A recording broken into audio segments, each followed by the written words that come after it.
Olá, aqui estamos novamente no nosso 14º encontro, neste ciclo de estudos pela TV Nova Luz, com mais uma aula sobre a justiça divina, através dos escritos e considerações do livro O Céu e o Inferno.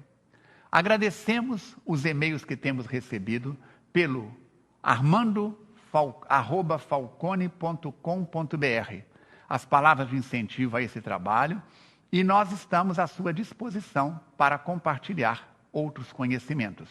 A TV Nova Luz abre para todos nós este canal de percepção, de aprendizado, com este e com uma série de outras aulas educativas da doutrina espírita.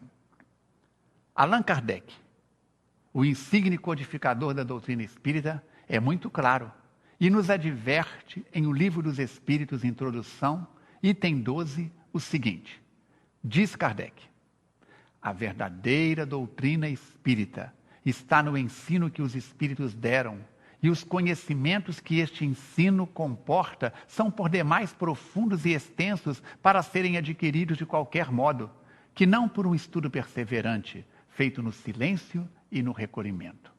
Porque é só dentro dessa condição que se pode observar um número infinito de fatos e particularidades que passam despercebidos ao observador e firmar opinião. Nunca, porém, dissemos que essa ciência fosse fácil, nem que se pudesse aprendê-la brincando, o que, aliás, não é possível, qualquer que seja a ciência. Jamais teremos repetido bastante que ela demanda estudo assíduo e, por vezes, muito prolongado. Por isso é que dizemos que estes estudos requerem toda essa profundidade, como sendo uma exigência para toda e qualquer ampliação do conhecimento humano, continuidade e perseverança. Anos são precisos para formar-se um médico medíocre e 3/4 partes da vida para chegar-se a ser um sábio. Como pretender-se, em algumas horas, adquirir a ciência do infinito? Ninguém, pois, se iluda. O estudo do Espiritismo é imenso, interessa a todas as questões da metafísica e da ordem social. É um mundo que se abre diante de nós. Será de admirar que efetuá-lo demande tempo, muito tempo mesmo? Quer conferir? Pois leia O Livro dos Espíritos, Introdução, item 12. Aliás, o ideal é ler toda essa introdução várias vezes. Já falei, caneta esferográfica vermelha numa mão, caneta grifa-texto na outra amarela, e você vai anotando, grifando aquilo que achar mais importante. Melhor ainda, buscar um grupo de estudos das obras básicas em um centro espírita e também participar das reuniões do ESD, Estudo Sistematizado de Doutrina Espírita. Assim, além de sua opinião e observações, terá também de um grupo de outras pessoas.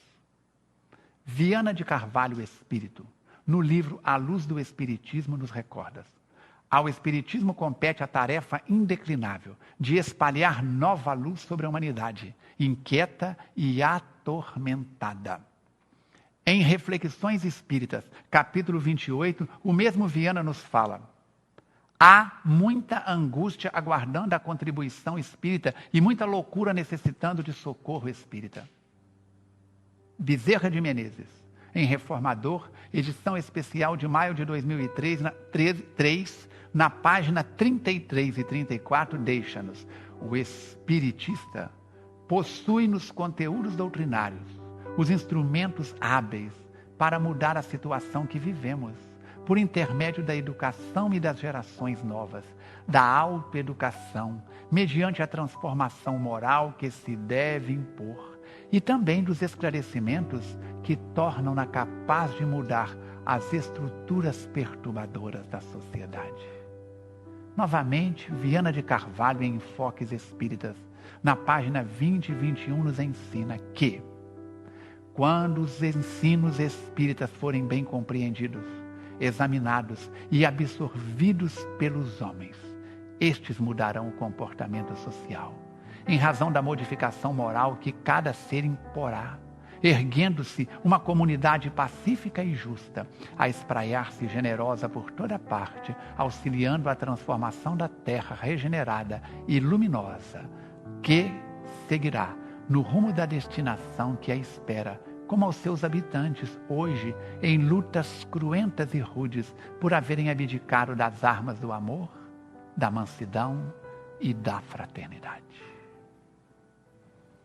Voltemos ao livro Céu e Inferno, capítulo 3, a partir do item 10, onde Allan Kardec nos ensina que, no intervalo das existências corporais, o espírito entra por um tempo mais ou menos longo no mundo espiritual, onde é feliz ou infeliz, segundo o bem ou o mal que haja feito.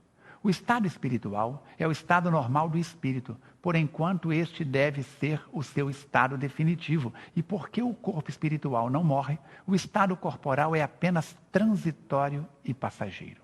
E principalmente no estado espiritual que ele recolhe os frutos do progresso realizado pelo seu trabalho durante a encarnação. É também nesse estado que ele se prepara para novas lutas e toma as resoluções que se esforçará para pôr em prática no seu retorno à humanidade. Na erraticidade, o espírito também progride. Nela, ele adquire conhecimentos especiais que não poderia obter sobre a terra. Suas ideias ali se modificam. O estado corporal e o estado espiritual são para ele a fonte de dois gêneros de progresso, solidários um com o outro. Eis porque ele passa alternadamente de um plano para o outro, por estes dois modos de existência. Nestes já 49 anos que estou na viagem, nos caminhos do Espiritismo nessa encarnação, encontrei muitos amigos que disseram que gostariam de ter recursos para se retirarem para a montanha, para um lugar tranquilo e ali dedicarem a sua vida, seu tempo de maneira integral ao estudo do Espiritismo. Sorrindo respeitosamente, Mateus Fernandes Fraga, espírito, e os amigos espirituais que nos dirigem na FEAC, nos dizem que já tivemos essas oportunidades no passado, quando fizemos parte das ordens religiosas diversas e malbaratamos o tempo e oportunidades. E ao invés de fazer de nossas vidas dedicação ao Mestre, foi o seu nome de balcão de comércio das coisas sagradas.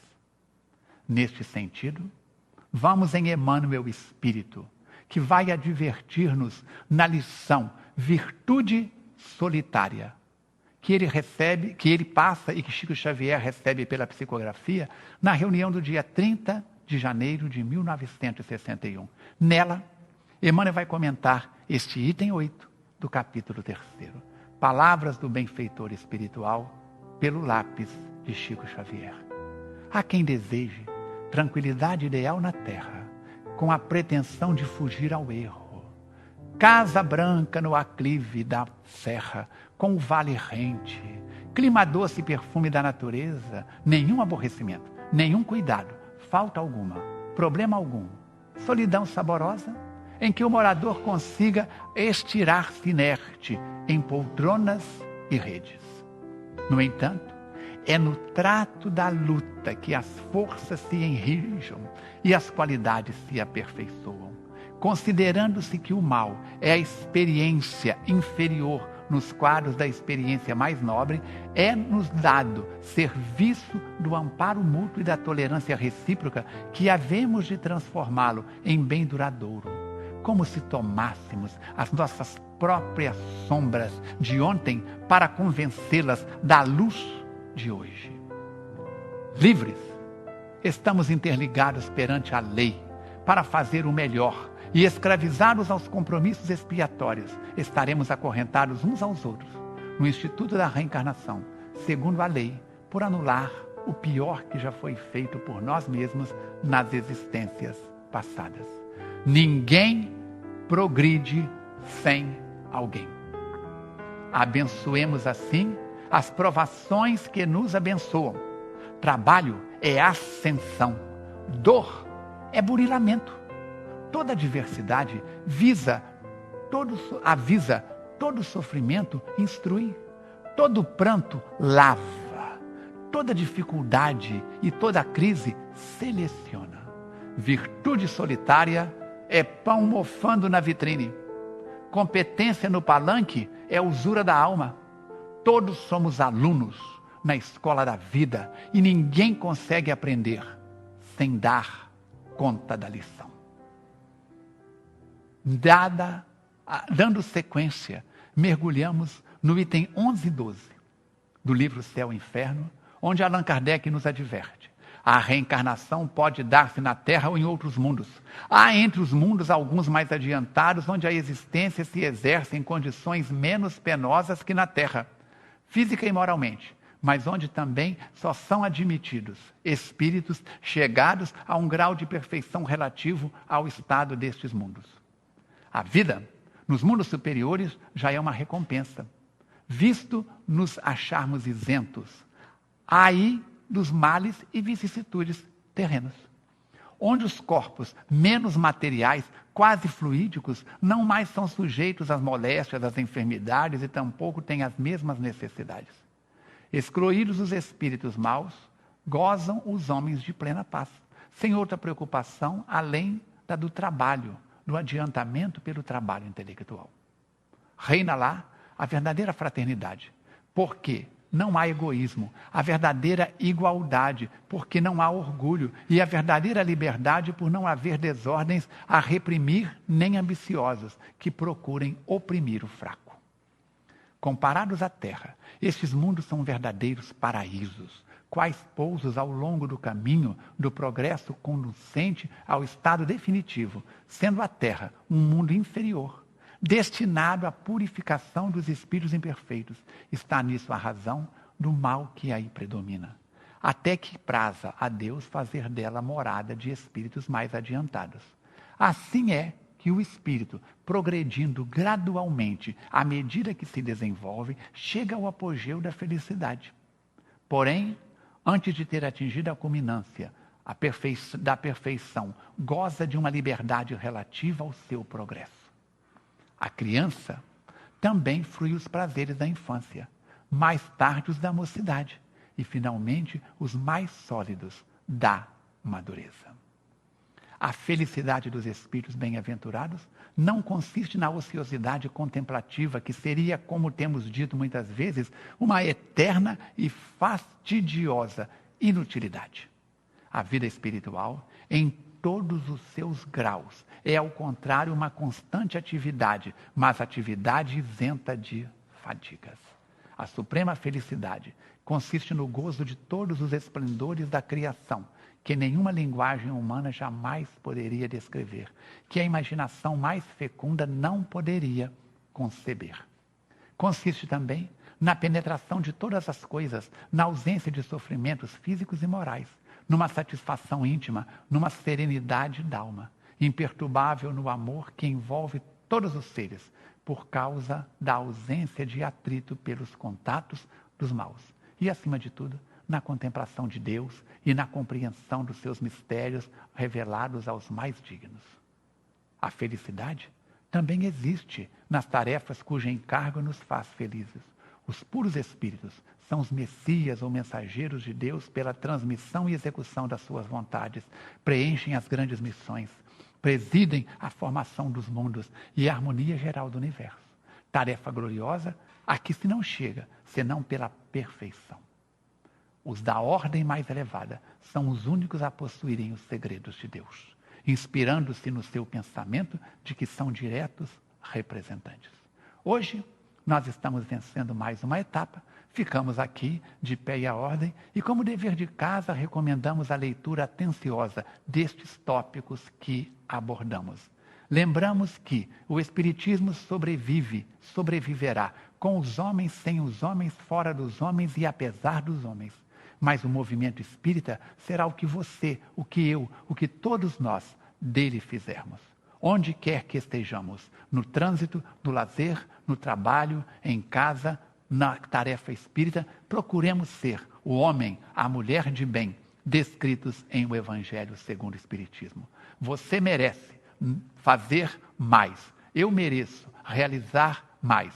Nós merecemos melhorar-nos nas tarefas com as quais estamos vinculados e fazer da nossa vida uma oferta a este Deus de amor e bondade. Agradecemos sua companhia, audiência, rogando que ajude-nos a divulgar este programa e os demais programas da TV Nova Luz. Que Jesus te abençoe, abençoando a todos nós do planeta Terra, fortalecendo a nossa fé e ajudando-nos a avançar, diminuindo a distância que dele nos separa. Saúde e paz e até o nosso próximo encontro, se Deus quiser e Ele quer.